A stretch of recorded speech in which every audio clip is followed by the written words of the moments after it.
You're on the Marcus Allen Frishman show. He's Allen Frishman, and I'm not.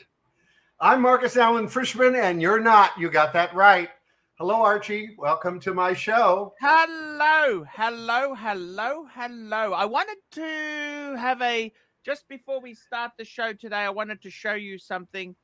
My Breguet. This is my Breguet Type 21. I've seen it. Beautiful, bold, manly. I've actually put that onto a brand new Breguet strap. I'm sick of mucking around with NATOs and other things. This is an original Breguet, but it's I just bought it last year, and I decided I was sort of savoring it. I thought, fuck it. You know what? Much better. Don't put it. Don't tell me you put that on a NATO strap, Archie. Yes, the pontiff is using NATO. Yeah.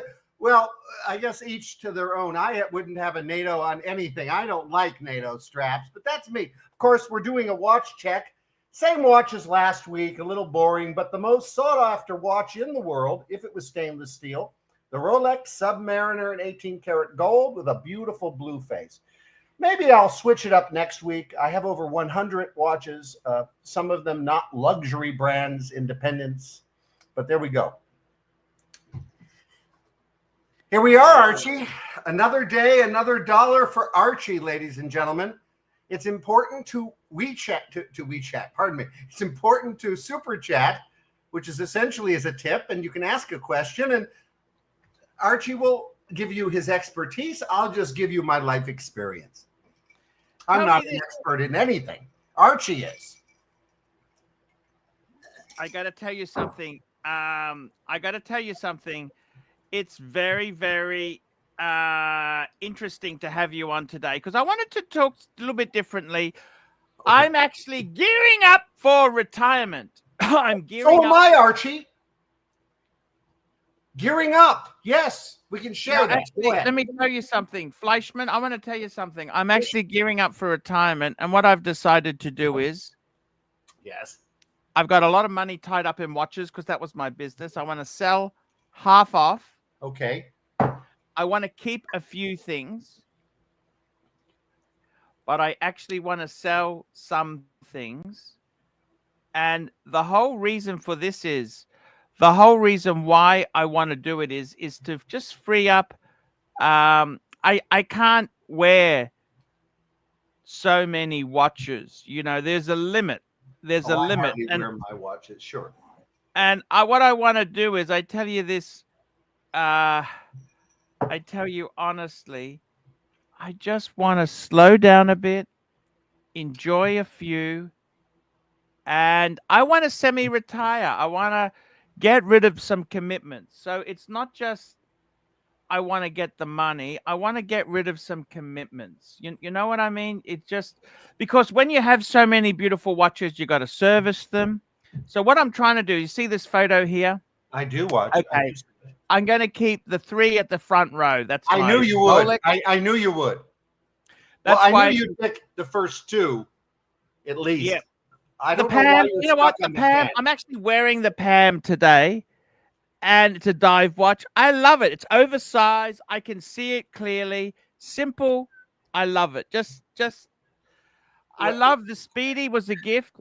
The Explorer. Oh, I tried to get rid of a Rolex, and it just did my head in. The back row. I love them. They're beautiful. However, all I need to keep is the Patek. The 3 Breguets. I may keep 1 Breguet. The Zenith, definitely get rid of. Yeah. I wanna bring it down a bit. Now the reason is I'm starting to plan for retirement.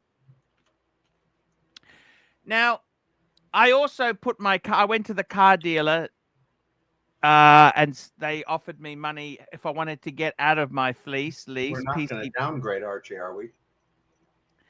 We're going to keep what we've got at the moment. I can tell you that, Fleischman, because they offered me fucking insulting prices, and I'd rather keep it.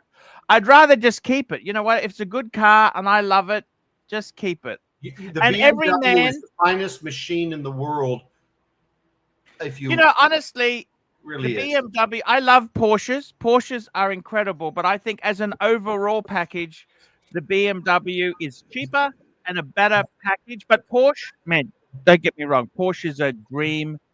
And you're only young, Fleischman, so you've got to enjoy your time whilst I'm on my 6th Porsche, and I will tell you, I've had 1, 2, 3, 4 BMWs, all 3 series, all convertibles, and all stick You would shifts. go back to a BMW, wouldn't you? I have one still. I have my last. I know, you got the E36. It's in your garage. You've had it since 1998. But would you go back to BMW in the future? Possibly? I could see how I could sell off if I made the decision, okay, I'm going to be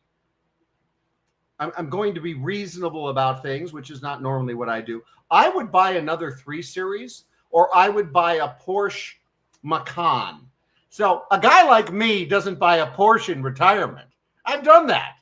A guy like me buys a Macan in retirement. He buys a toned down BMW. Yeah, but that's kind of the plan.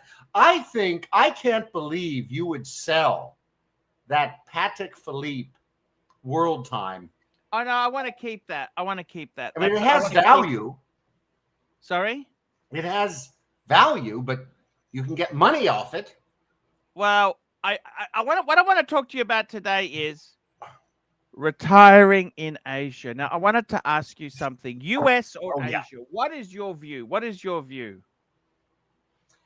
I think it would be a fabulous place to retire. But remember, my experience is the Philippines. If you retire, it means you're old. If you're old, you need medical care nearby. You just do, Archie. We're not getting any younger.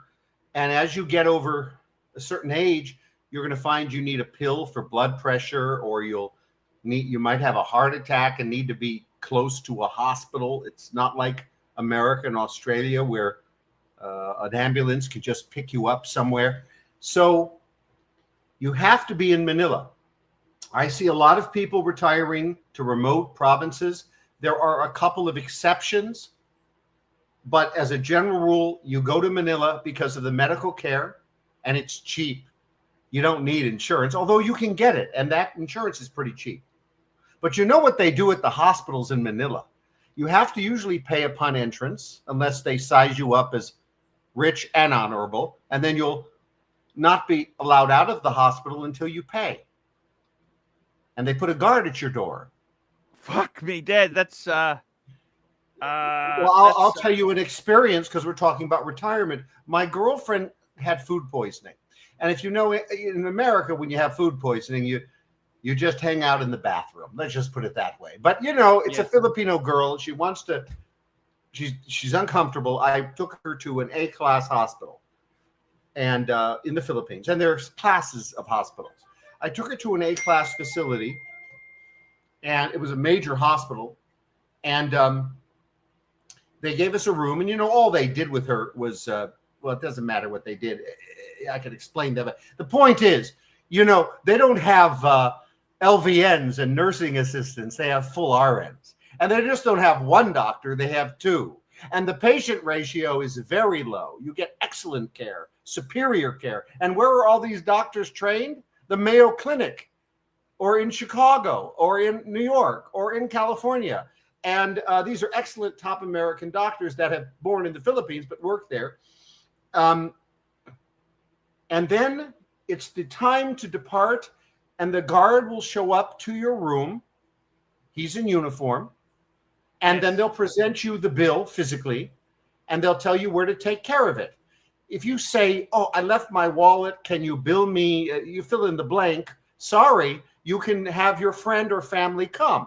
Now, I have received many text messages from acquaintances, not friends, in the Philippines, saying, Marcus, I'm at the hospital. I can't get the money. Can you contact someone for me? I have a low battery, and I'll contact a family member who will have to go to the hospital. Have they ever asked you to pay the bill, Marcus? No, they know better. But I have arranged for the communication and the transportation of the person with the money. And if you have to spend another night, they bill you for that. So your bill keeps going up. They do the same thing at hotels.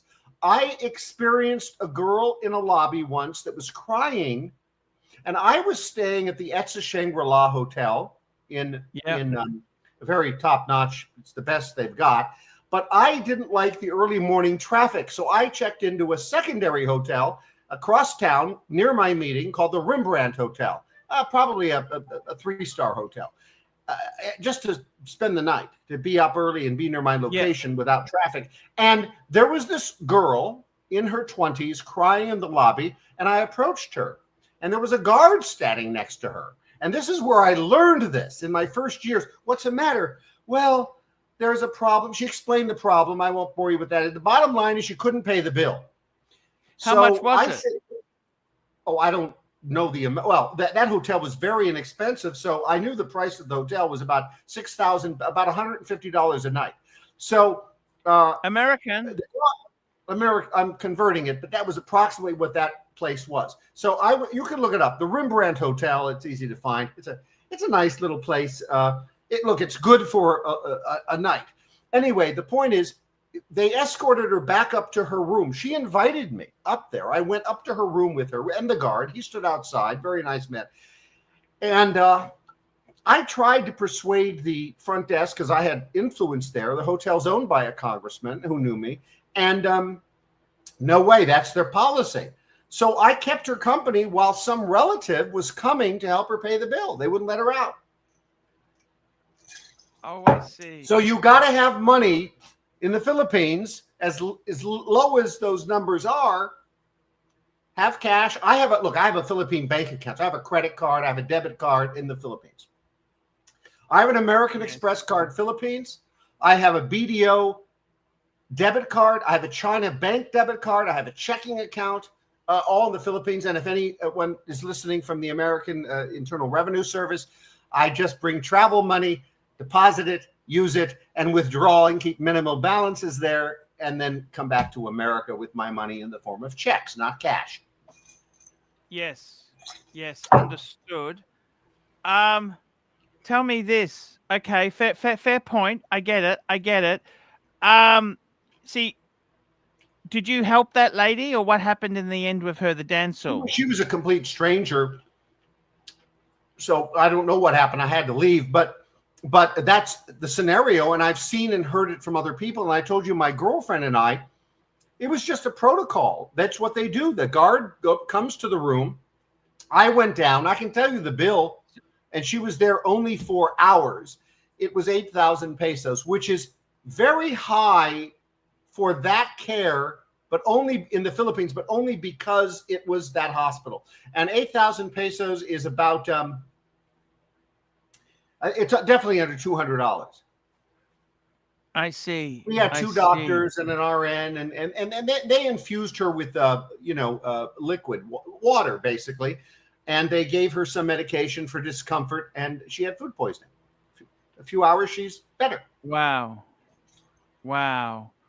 incredible. So tell me this, sorry, Fleischman. I got to ask you this question here. Yes.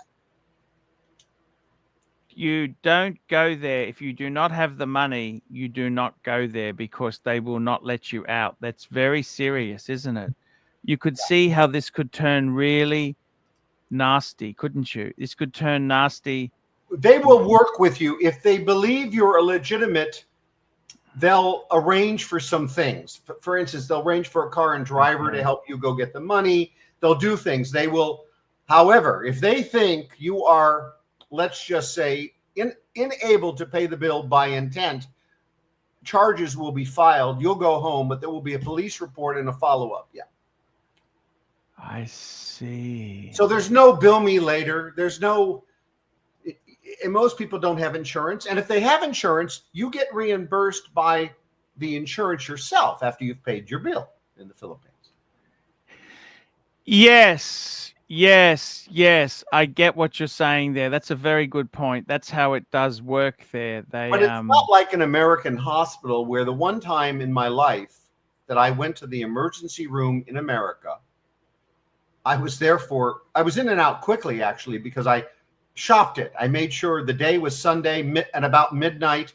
I scheduled it around my event and picked which hospital I would go to so there wouldn't be a crowd. I'm in Los Angeles. And, it's a weekend. The gang members are shooting each other. So I went to a remote hospital, and I was out in about 3 hours. That's very quick. and I received a bill of $12,000 from 3 different entities. They, the lab bills you separately. It was $12,000. I put up a battle that you wouldn't believe. Oh, $12,000. What were they trying to charge you for? I had a strange situation occur. I thought I had a swollen neck right here. I thought I was bit. Could you ring Imelda Marcos and get her to help you if you were in trouble? In the Philippines? Oh, sure. Yes. But I don't think she could. Someone would have to help me around her. She's taken ill and she's maybe experiencing some difficulties. So but she would help you, but wouldn't she or not? Would she help you or not? Yeah, but I don't see why I would need her help. I can pay my own bills. I have better. Look, if I had a real problem, I had problem getting out of the Philippines during COVID. I wanted out. I arrived there for a 3-month visit and I stayed 19 days. That was a complete waste of $4,600 on the round trip plane ticket for 19 days. But I got out using my contacts quickly at the Los Angeles International Airport by phone in the Philippines. I got out the same day I requested, but I had trouble moving through the checkpoints. So I contacted the Speaker of the House of Representatives office directly. He said, talk to Marge, his assistant, who's on my Facebook as a friend. Marge arranged for an email to come to me from the Speaker, and I showed my iPad email at all the checkpoints because you couldn't move around the Philippines. Their lockdown was crazy.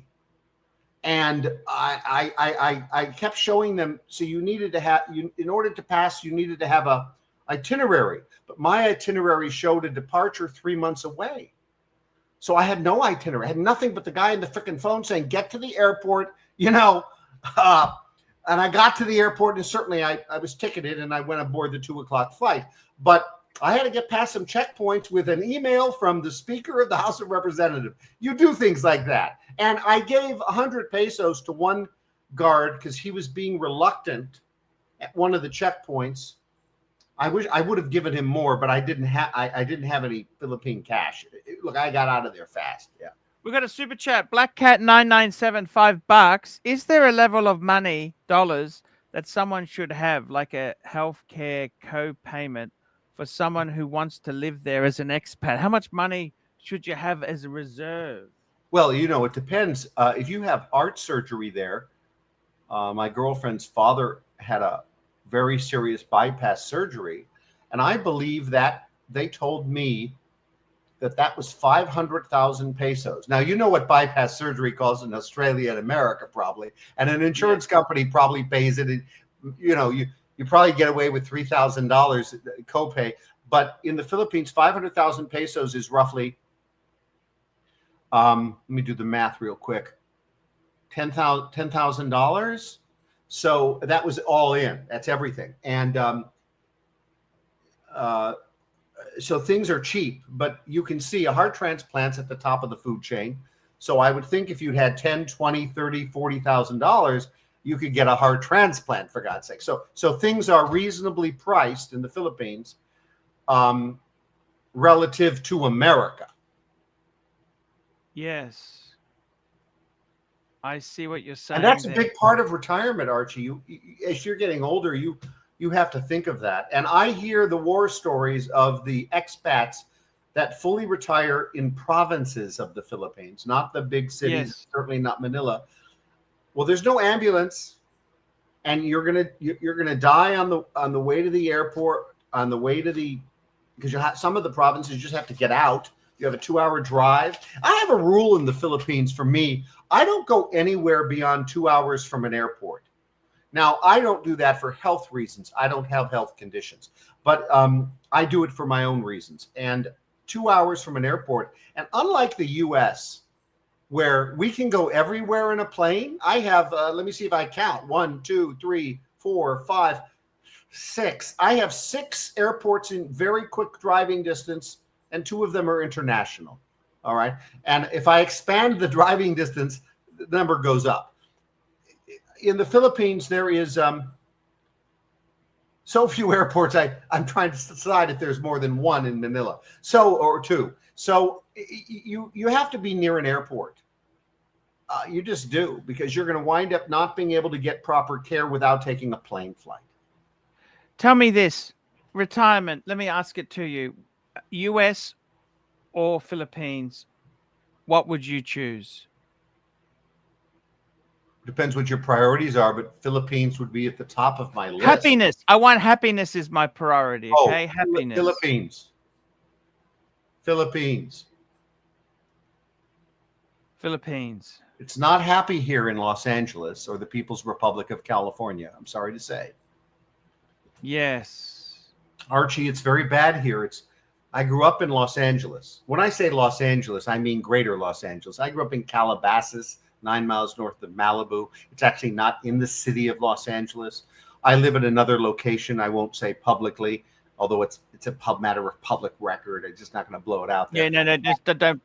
Yeah, but I was, I lived in Beverly Hills, LA adjacent when I was growing up. So I've really only lived in 3 LA-based, greater LA locations. It's not what I grew up in. And the only thing that has improved in Los Angeles, and I've thought about this, I've made a list, the smog. We don't have smog anymore. We used to have smog alerts when I was in junior high and high school, where you wouldn't go out into the field and play PE, smog alerts. And they had numbers or categories, letters, numbers to them.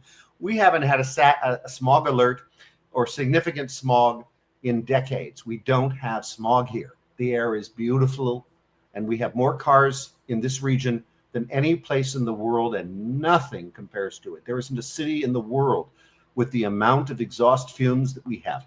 But those exhaust fumes are clean now. Because of electric cars? No, because of, well, that's adding to it, but that's recent. No, our emission standards have created essentially emission standards for the world. If you listen to the interview the Porsche CEO did a few years ago, he was asked, why did you stop making 6-cylinder naturally aspirated cars? Why would you do that? And now why is everything 4-cylinder or 6-cylinder with turbocharged, dual turbocharged? Yes. Now, I can't explain the technology. He did, but he explained the politics. And I understood that. He said, because the California governor and legislature told us it must happen, we do what California dictates, and we have for decades, he said. California makes the law. We administer it for almost always everywhere in the world, because it's our largest market is Los Angeles, California. The second largest market is not Los Angeles, California. The third largest market is the rest of the United States. And so we have to abide by the crazy environmental extremist policies. And that's what we're going to do, regardless of what our customers say. And what they say is they don't like this new Porsche. I'm just giving Porsche as an anecdote, but all of the world car markets have adhered to. They're moving towards 4-cylinder turbos. Yes. Now there are some features that are not on everything, but I'm going to give you one. I don't know if it's on everything in the world. I think it is. So the car has to be programmed to turn off its engine at a stoplight. I hate that feature. Do you have that in Australia? Yes, it's mandated as well. Because it may be mandated, but I tell you, even if it wasn't, we mandated that bullshit because of the fact that there's nothing worse than turning a car off and on all the time. You're going to kill the starter motor. Well, guess what? They enhance those starter motors, but the Porsche has a button. You can turn it off. You can shut it off, and that will be the default. It is always off. And it was very disconcerting when I got my first Porsche. 2014, I think, was the year that I bought the Porsche. And I believe that's the year I first discovered this. Oh, my God, it was disconcerting. I just turned it off and learned how to keep it off. Hey, we got a super chat. Black Cat 997. $5. Math, your thoughts on the Putin The Trump Putin Alaska summit. Yes. I thought it was a disaster, but I thought it was fabulous. Now, let me tell you my take on it. And this is, look, I didn't get the news today. I'm not up to the news. No, today. that's okay. Tell us your view. I looked at it yesterday. That's what we want to know. And I got the news last night. All right. So Putin said he had an agreement. I don't know if something was lost in the translation and he meant to say, I proposed a plan for an agreement. Trump said, we don't have a deal till we have a deal, but he was alluding to the deal that was on the table. All right. So there was a deal agreed to. And according to Trump, every issue was agreed to the Trump standards, but for a couple, I don't know if a couple's three, a couple issues, big ones, that will have to be worked out. Secondly, I think it was important that these two leaders meet for issues that are much bigger even than this war. It was time that they meet. George Bush met Putin 28 or 29 times. Putin made deals with Bush and then in some cases reneged. And according to Bush, in his book, when he left office, he really liked Putin. He's a charmer, but he failed to commit to his own commitments half the time. So he felt he wasn't reliable or trustworthy. But this was a very interesting moment yesterday when Putin got off the plane. These are subtleties that matter to these people. We're talking about Putin, a dictator, alleged to have killed people or ordered killing, the head of the KGB for decades, or at least a decade, and a real charmer. So let me tell you what President Trump did to him. It was, I thought, significant, and I haven't seen anybody comment on it. He gets off the plane. They're greeting each other. Putin says, hello, neighbor, because they're 8 or 10 miles apart in Alaska. The territories of Russia and America are close up there. And Trump had the B-1 bomber, the stealth B-1 bomber, the most powerful instrument we have. And we out Air Force them massively by thousands of jets. There's no comparison. They don't even have a significant Air Force. If you look at the charts, and I did the other day, I was surprised. I didn't know that, but it's a fact. So he had that jet along with our most modern fighters, 2 or 4 of them, fly over the head of Mr. Putin and just let him know who's boss. And Putin looks up. Oh, you missed it. I watched it. Putin looks up. There's a smile, but you can see it on his face. Touche, Mr. Trump. Because he respects, the Russians, they respect power and authority. And I'm going to tell you why. I learned it from Ronald Reagan. Ronald Reagan talked about a story, and Ronald Reagan told the truth. Ronald Reagan, Trump doesn't always do that, but Ronald Reagan told a story of a truck driver he met in Russia. He was there. Mm-hmm. And the Russian truck driver said, I keep a picture of John F. Kennedy on my visor in my truck. This Russian truck driver who loved his country, was not a traitor, didn't particularly support America but he said, Mr. President, because they allowed people to meet the president there. And he said, I kept a picture of John F. Kennedy because he's strong. We respect him. He has strength. And that culturally falls into line with Putin's era. And Putin respects strength. America has significant sanctions against Putin. Putin would be arrested in certain countries of the world. We need to help him renormalize. We need to be his ally. Are you a Margaret Thatcher fan? Yes. Margaret Thatcher said she knew he was evil. He is. But Yes. But what did she have a butt? I'm sure she did. She said she knew he was evil when when he was in office and their submarine sank. Remember the submarine sank? Right. And Yes. the British offered to help get the troops out and that there. And he evil. basically just fucked around and said, no, we're okay. We're trying ourselves. That's because they can't look weak. So Trump did not want to make him look weak.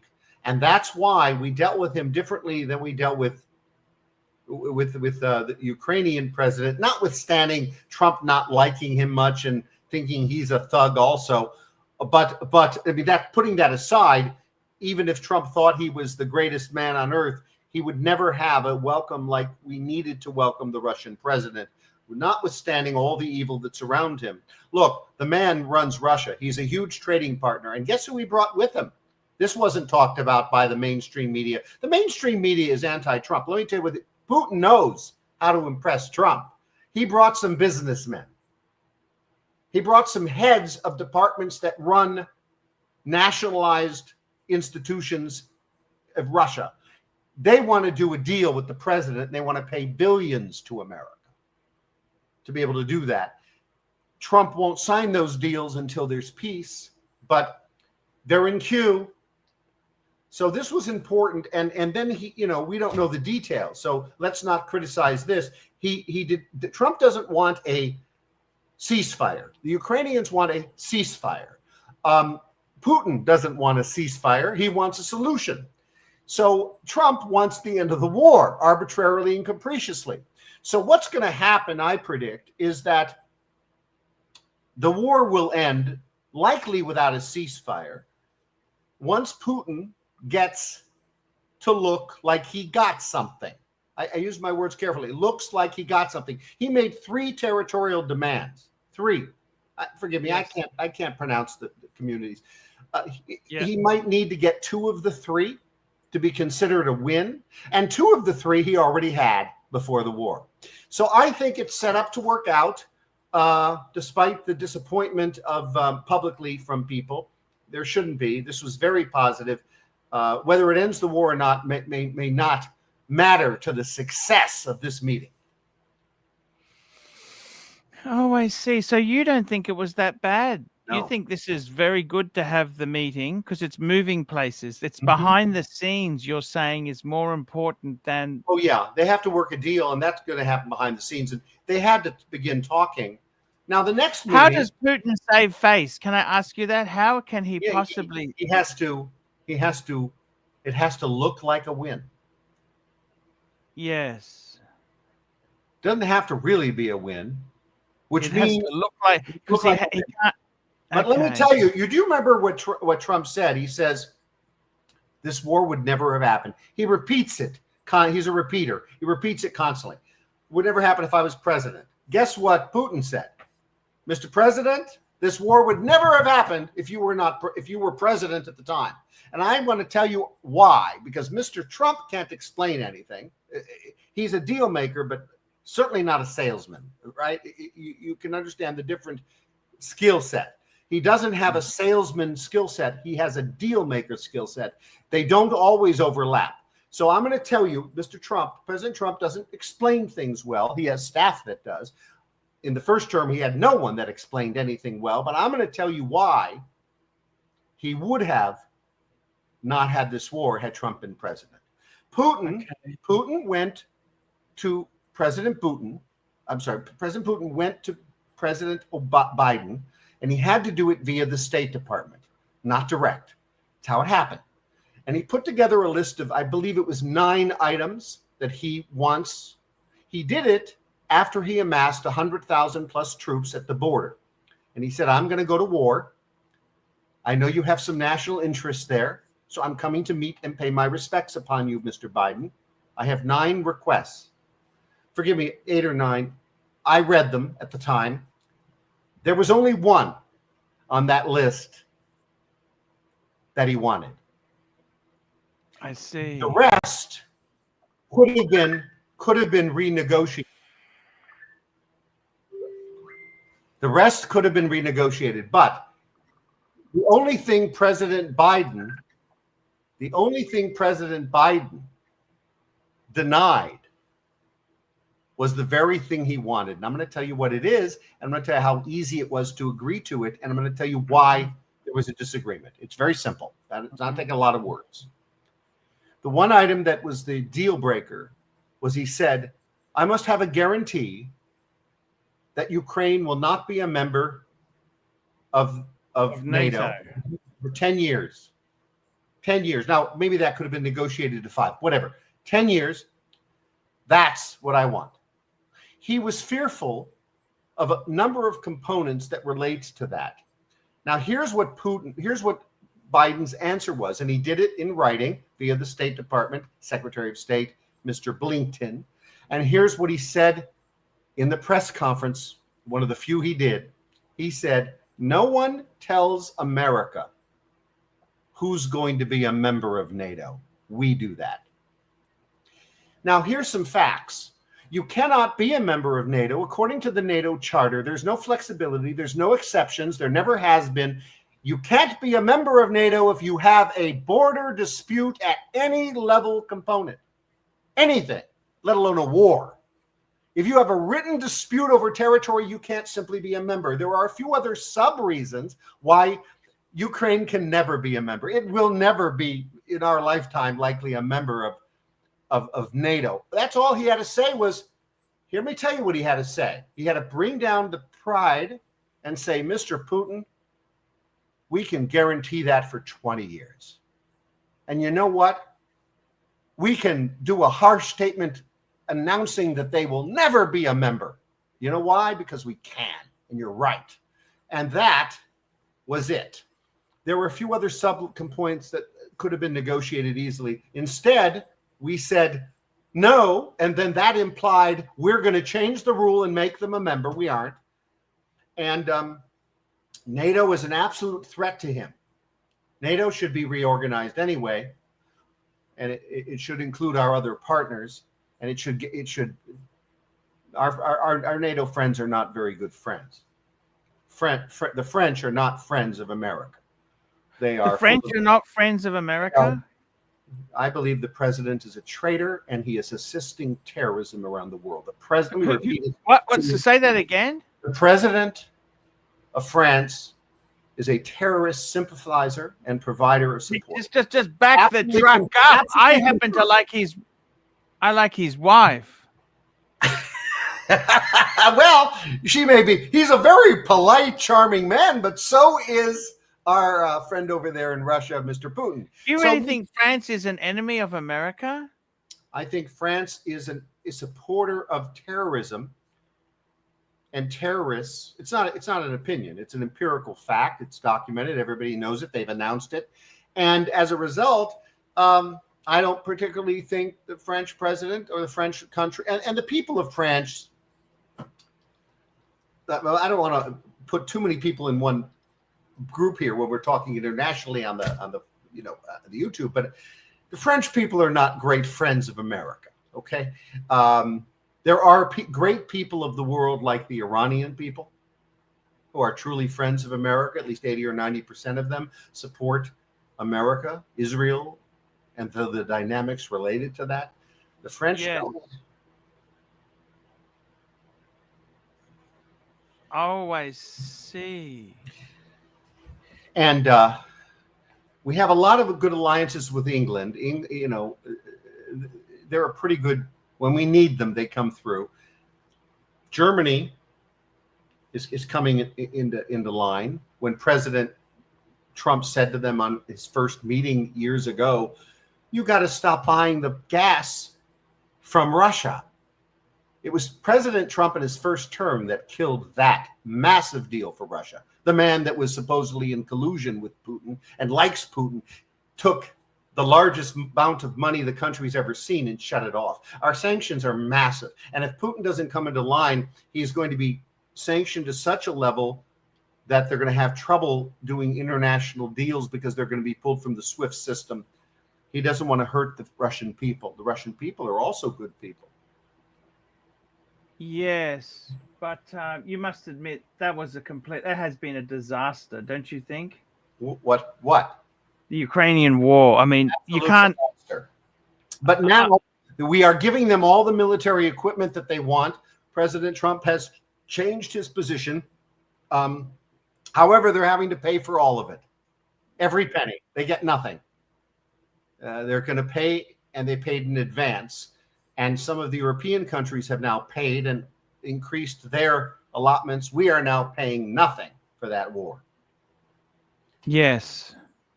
Yes. Cut them off for a few months. Whether that policy was a good one or not, they were eating up their stockpiles, but it was to send a shockwave, and Trump knew exactly how much supplies they had, so it had no effect, no negative effect. It had a political effect. And then when they really ran out of supplies, he has agreed to provide them with supplies after they pay us billions and billions. And then he went to Europe and pay billions. You're going to pay your share to defend all this. It's your land that we're protecting. America's tired of that. And then he made the Ukrainian president sign a contract that turns over all of their minerals to the United States for a fee. We'll be paying for it. Oh. So that's how we're going to get war reparations. We're going to help them fix their country, make them free and rich, like we made Europe free and rich. I think we're off the subject. Retiring in the Philippines. That was the top. Or retiring in Asia. Yeah. So firstly, would you, on the surface of it, would you rather retire in America or retire in Asia? I'd rather retire in Asia, although I would like to see if I could budget Singapore. Oh, that's expensive. I know. It's gorgeous. It may be the perfect place to live. I did some research. What's the perfect place to live, regardless of expense? And at first I thought Hawaii, but the government of Hawaii, I just couldn't do it. It's overwhelmingly beautiful. But Singapore, that's the place. That may be the true land of the free and the rich. And there are other countries that I haven't been to that seem to be at the top of my theoretical list. Puerto Rico. Yes. Panama. Yes, Panama. And there's the Maldives, but it's dangerous there. Crime level. Oh, Maldives is they only take US dollars. It's very expensive. Yeah, it is. There's a crime element that's focusing only on foreigners. You have to look at the crime against foreigners when you do your research, not crime against locals. And they separate those. Some of them hide those details. Yeah. But somebody, our new fuzzy wants to know about Thailand. Now, I've never been to Thailand. Archie has, but I've researched it. It's considerably cheaper than the Philippines.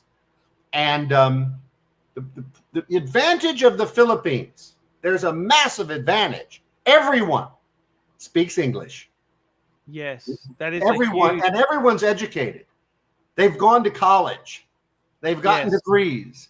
At least multiple members of the family, excluding the far provinces, and they're highly educated. You'll find that when you go to the Philippines, your waiter is a pharmacist. There's there's limited jobs in the Philippines. Your waiter is a pharmacist. I had a waiter. I'll tell a quick story. So I brought my dog to the Philippines once. He was getting old. It was necessary for me to be with him and not leave him in care of anyone but me. So I flew him to the Philippines. His name was Raleigh. He lived 15 years. He died 6 months after I returned from the Philippines, so I was on target. I'm glad I brought him.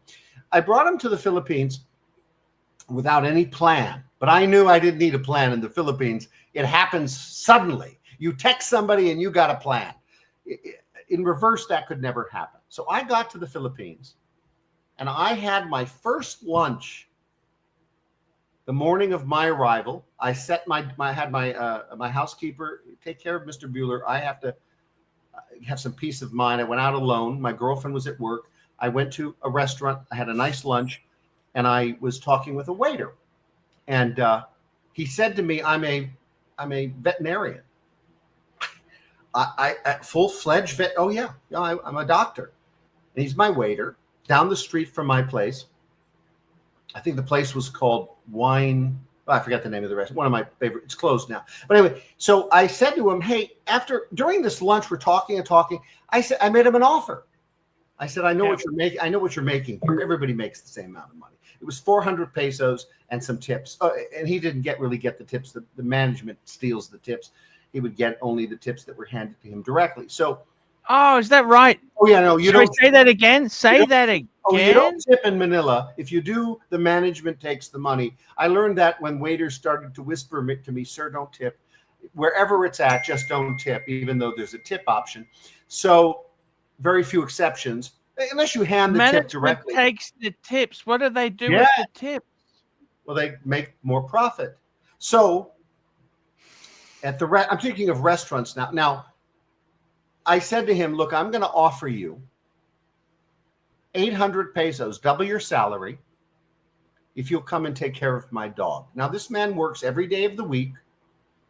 He has 1 day off a month. They make him come in for about 10 a.m., 11 a.m. He works until the lunch rush. Then he has to sleep on site. Then he has to come back for dinner, and he's off at 10 or 11 at night. So he works from 10 to 11 or 12 at night. That's his schedule, 400 pesos. I said, all I want you to do is come at about 10:30 in the morning. I want you to take care of my dog, and you go home when I get home. I'm going to make sure. He said, deal. And you're going to have all weekends off, because I had somebody else. I did that myself, my girlfriend, my housekeeper, my assistant. He said, yes. So I had a full-fledged doctor and he brought his framed degree at one time in the future because he wanted to show me. He was a doctor, veterinary doctor, taking care of my dog, essentially, feeding him. My dog had to be walked in the hall of my apartment, and he would poop in the hall. We had to clean that up fast. But my dog was, old. And I will never forget this man. And he took a bus from Antipolo, which is about an hour ride. It cost 80 pesos. And by the way, the 800 pesos I gave him, double his restaurant salary and no taxes taken out, is roughly oh gosh almighty. At the time, it might have been $18, $17, $16. I paid him weekly. I'm forgetting the amount, but that's what the daily amount was. And he took care of my dog. So you can get anything for very little. Everyone's educated. They don't eat the dogs. There's somebody commenting. Esto Eric 727. I know I mutilated that. No, they don't eat dogs in the Philippines. I believe that's Thailand or China or someplace. I think definitely China. But no dog eating. Philippine dogs are not quite brought to the level of family as an American dog that often sleeps in American beds with their owners. And, in the Philippines, because of sanitary reasons, a dog is often roped up and kept outside and rarely let inside. Depends. There's some class distinctions, but they're truly loved. Oh, I see. Got you. But they're treated more like animals than they would be in America. We treat our dogs like our children. Many people do. Not all. There's some exceptions to every rule I'm citing, right? Yes. Someone's saying everyone over there isn't educated. No, not everyone. I never said everyone. Now, let me clarify. In Manila, that's 35, 40 million people of the 120 million, whatever the current stats are, okay? It's an old number. They are educated. The waiters, the workers. Let me go emphasize this. When you get on the phone and you call your bank, as an example, and it is an outsourcing service in the Philippines, let me tell you something about that you're going to be shocked at. let me refer to one of the presidential debates in America, where there was actually a question asked of the presidential candidates, and they all had to answer. Do you support outsourcing jobs to the Philippines and India and other countries? It's mostly Philippines and India. And every presidential candidate said they were opposed to it. They considered it slave labor. It was like listening to repeated answers. They all finally agreed on something. This was a presidential debate. Yeah. I only remember it because of my focus of the Philippines. Slave labor, the call centers. Now, let me tell you how every one of them were wrong.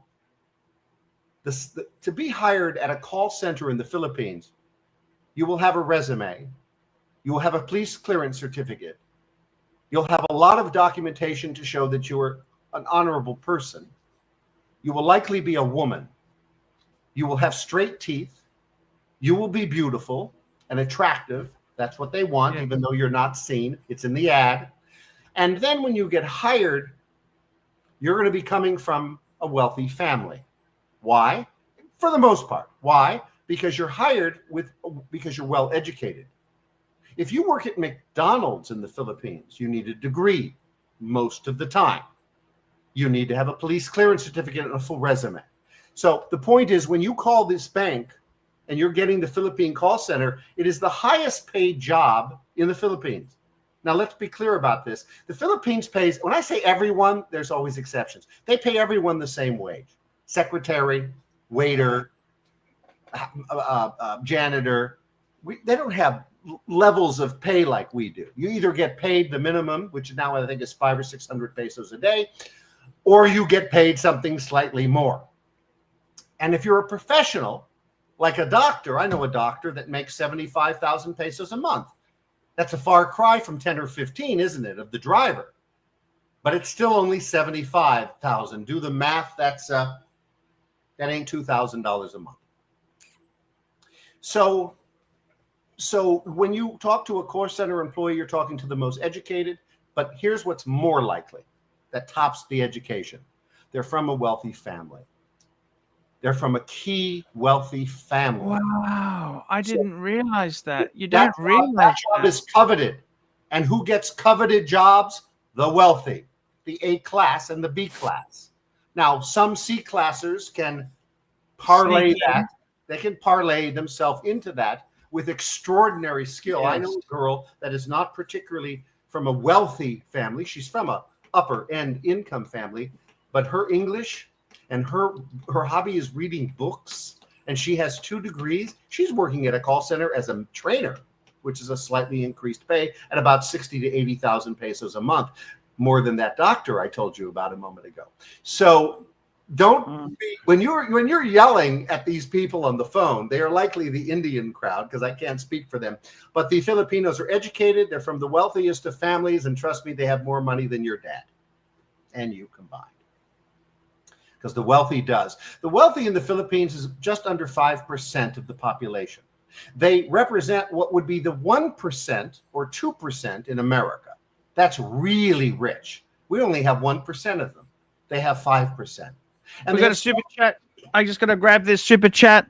Hoffology, $2. Why did Serbian hotel manager in Canada turn on Trump? I think, to be honest with you, a lot of people have turned on Trump. It's because he's changing many variables which are not good for business. I'm no longer a Trump supporter. I tell you this, Math. I'm no longer a Trump supporter because of what's gone on. Black Cat 997, $5. I mentioned this earlier on AC3 stream. What do you think about the Five Eyes alliance? Is there a lower level comm with the French, Germans, etc.? Yes, the Five Eyes. You know, that special alliance there. I think anything they do that's contrary to American interests, I'm not interested in. You know, this is America, and I have to speak like an American. We do what is in our interests. So human rights don't matter any longer. Those policies have been pulled since the first term of Trump. All presidents honored human rights in other countries. Jimmy Carter started it. So the problem with that policy is it conflicts with American interests. So essentially, the American policy is we care about us, we care about what you do to help us, and we'll help you along the way if you can do it. It's a completely selfish policy, as it should be. I see what you're saying there. Jimmy Carter started this concept of human rights, and when a dictator was doing bad things to his people, we had problems with that. We don't any longer, because the easiest government to deal with is a dictator. The easiest alliance you can make is with a dictator. That way you don't have to worry about a Congress or a parliament screwing up American policy that you've arranged in the country with the dictator. That's why we love to deal with the bad guys. Are easier to deal with than the good guys. Sorry to say. I know who's good and bad, but you have to deal with both. And the good guys are the real problem for America. France, England, the European Union, which should be abolished. Anyway. Oh, you're not a okay, fair point. Fair point. It's I'm a populist. I'm a populist, Archie, like President Trump. I hate big banks, so does he. He hates Wall Street, so do I. He hates corporate conglomerates. He hates big. He hates big government. He hates the deep state, which is the power elite in America. Now, he had to pay homage to the devil for years. He was a businessman in New York City. But his beliefs now can be carried out. So he can take his retribution on Wall Street, which is doing great, by the way, because of the Trump policies. Yes. So all the haters now like him, which is an odd, all the haters in that genre like him, which is an odd category. Somebody thinks I dye my eyebrows. So I have one eyebrow. One. I shave this since I'm 19. When I became a professional model, they taught me to shave this. It was required, and I do it every day. I've never dyed my eyebrows. We may have different shades of lighting that make you think that if you're following us, but my eyebrows have no dye. Now, I have white hairs here and here, and a couple of strands of white hairs here, and some white hairs, which you probably can't see, in the eyebrows. I do color my hair and have since I've been about mid-20s for reasons then similar to reasons now. Not so much. I didn't have the gray. I don't have gray. I didn't have the white hair back then, but I get a lot of sun and I get a lot of water and chlorine. And sometimes my hairstylist says, "Did you use, what color are you using?" I said, "No, I'm just getting bleached out from this chlorine." So sometimes my hair, actually in the Philippines, my hair turns like orange. I don't know, between the salt water and all the water I'm getting every day. So swimming and so forth. I'm a swimmer and I love the beach and I get sun every single day. So I get bleached out. I color my hair to keep it colored. During COVID, I didn't color it for 3 months. I wanted to see during the lockdown, how do I look? And I did. I have white hair. I keep saying gray. White hair trickled in here only. My hair color that you're looking at is probably as close to my natural color as I can get it. And I do color it about once a month. That's good news. People are asking. I see it coming up a lot in the messages. So I thought finally I would address it. I'm a very straight shooter. I'll tell you, there are very few things I hide. Can't think of what I hide, but I'm sure there must be something I'm hiding. I'm just not sure what it was. But yeah, you asking a question. Maybe that's what we should do, Archie, one day, even without the super chats. Yes. Go through and answer these. Does your coloring? Oh yeah, the eyebrow guy. I'm looking at the messages, and sometimes they ask pretty interesting questions. Yes, they do. They do. I think our show's over, Archie, isn't it? Yeah, it's time to wrap her up. Math, it's been Wait, hold on a minute. The Frishman is a lizard. What is that? John Gordon Mead, who has quite a distinguished picture. says the Frishman is a lizard. I'm not sure what that is, unless he thinks I'm one of those reptile aliens, which is always possible. You can never confirm or deny such things. Right? 100% right there. I really do like it. Frishman, it's been an honor having you on. It's been a great show. I think we really enjoy having you, man. Please stay with us and we will keep doing these shows. I love these shows. Yeah, Archie, I'm here for you. And you know what we say? Where's my balloons? They don't pop down when I do this anymore. You know what we say? I'm Marcus Allen Frishman, and you're not. That's the show for today, guys. We'll be back next week. Thank you, Math. Much appreciated. Great show. Thank you, Archie. Take care. God bless everyone. Hi, guys. It's Archie Luxury. Guys, I want to talk to you about David SW. David SW, David SW. Guys, if you are in America, if you are looking for a Rolex watch of your dreams, in fact, if you're looking for a contemporary modern wristwatch, I strongly advise you to look at David SW. Guys, don't play the dealer games. Don't bring in chocolates or Krispy Kremes for your dealer hoping to get a Rolex at retail. It's futile. Please, guys, save your dignity. Keep some pride. Go to David SW. I would highly recommend David SW, David SW. If you're in America and you're looking for a watch, go to David SW, David SW, David SW. Great show, Math. Great show.